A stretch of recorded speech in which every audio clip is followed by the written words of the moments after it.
नमस्कार, सुरेखास किचनमध्ये तुमचं मनापासून स्वागत आहे। आज आपण अशी एक रेसिपी करणार आहोत।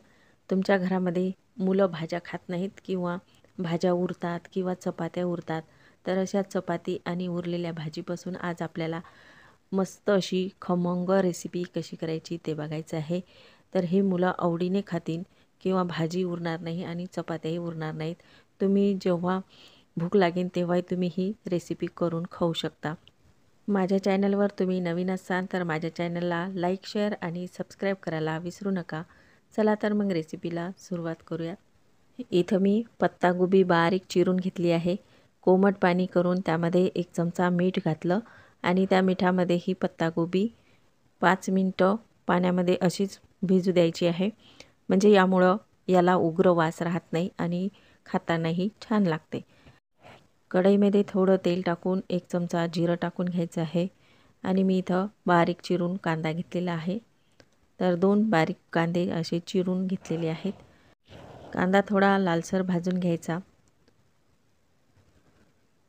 आणि त्यामध्ये 1 चमचा इथं मी लसूण पेस्ट घेतलेली आहे, ती टाकून मस्त भाजून घ्यायचं आहे। हे थोडं लालसर भाजायचं म्हणजे छान खमंग आपली भाजी तयार होते। आणि यामध्ये 2 कट केलेल्या हिरव्या मिरच्या टाकायच्या, 1 चमचा हळद टाकायची आहे, 1 ते 1.5 चमचा लाल तिखट टाकायचं आहे। तिखट तुम्ही तुमच्या आवडीप्रमाणे घेऊ शकता। आणि इथं मी 1 टमाटर बारीक चिरून घेतलं, ते यामध्ये टाकायचं आणि ते नरम पडेपर्यंत याला थोडं परतवून घ्यायचं आहे। तर टमाटर आपलं मस्त नरम झालेलं आहे। तर यामध्ये आपल्याला ही गोबी टाकून घ्यायची आहे। तर ही पत्तागोबी अशी झारून घ्यायची म्हणजे यामधलं पाणी पूर्ण निघून गेलं पाहिजे। हे आपण पाण्यामध्ये बुडवून ठेवली होती, त्यामुळे याला थोडं पाणी सुटतं। ही गोबी पूर्ण आपण यामध्ये टाकून मिक्स करून घेतलेली आहे। यावर चवीपुरतं मीठ टाकून घ्यायचं आहे आणि आणखी थोडं मिक्स करायचं। इथं मी अर्धी वाटी हिरवे वाटाणे घेतले आहे, ते थोडे तव्यावर भाजून घ्यायचे आणि नंतर यामध्ये टाकायचे, नाहीतर कांद्याबरोबर तुम्ही टाकले तरी चालू शकतं। आणि हे यामध्ये शिजू द्यायचे आहे।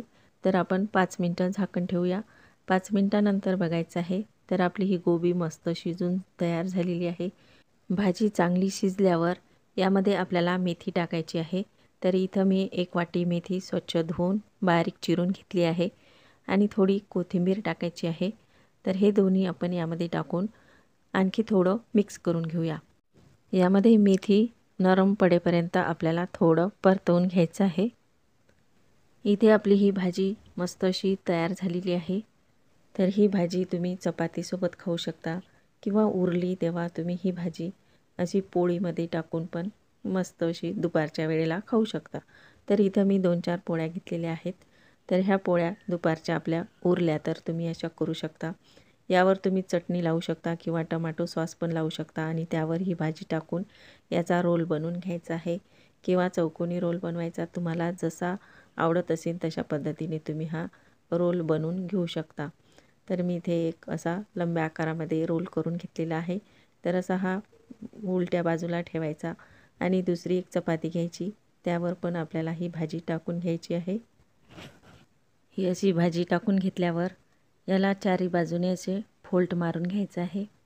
तर ही चौकोनी आपली ही तयार झालेली आहे आणि याला पण असं उलट्या बाजूने ठेवायचं आहे म्हणजे ते सुटणार नाही। अशाच पद्धतीने आपण ह्या पूर्ण चपात्या पॉकेट बनवून घेऊया। तर अशा पद्धतीने हे पूर्ण आपल्या ह्या चपात्या तयार झालेल्या आहेत। याला थोडं तळून घ्यायचं आहे। गॅसवर पॅन ठेवून त्यामध्ये आपल्याला तेल टाकायचं। तळून घेण्यासाठी थोडं पसरट भांडच घ्यायचं आहे आणि त्यामध्ये आपल्याला ह्या अशा पद्धतीने चपात्या ठेवायच्या आहेत। तर ही उलटी साईड ठेवायची आहे म्हणजे सुटणार नाही।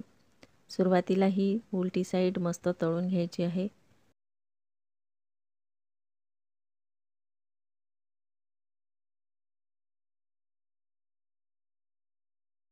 तुम्ही लगेचच याला पलटी मारून घेतली तर ते सुटू शकतं, त्यामुळं पहिली सुरुवातीला एक बाजू होऊ द्यायची आणि नंतर दुसऱ्या बाजूने याला पलटी मारून घ्यायची आहे आणि दुसऱ्या बाजूने तळून घ्यायचं।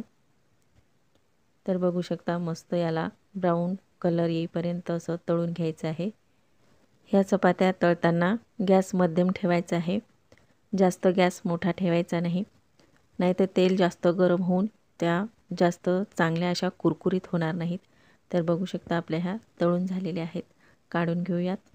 तर अशाच पद्धतीने आपल्याला ह्या सर्व पोळ्या तळून घ्यायच्या आहेत।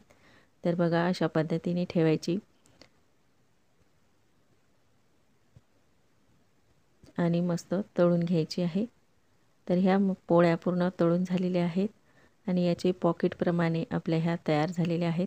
तर बघू शकता खूप मस्त आणि कुरकुरीत झालेले आहेत। अशा चपात्या उरल्यावर तुम्ही हा पदार्थ अवश्य करून खाऊ घाला किंवा दुपारच्या वेळेस तुम्ही हा करून खाऊ शकता। तर खूप मस्त असा पर्याय आहे आणि हे खायला पण खूप मस्त लागते। तर बघा असे सॉससोबत किंवा चटणीसोबत खाऊ शकता। मुलं खूप आवडीने खातील आणि तुमच्या भाज्या किंवा चपात्याही उरणार नाहीत। तर असेच नवनवीन व्हिडिओ पाहण्याकरिता माझ्या चॅनलला सबस्क्राईब करा।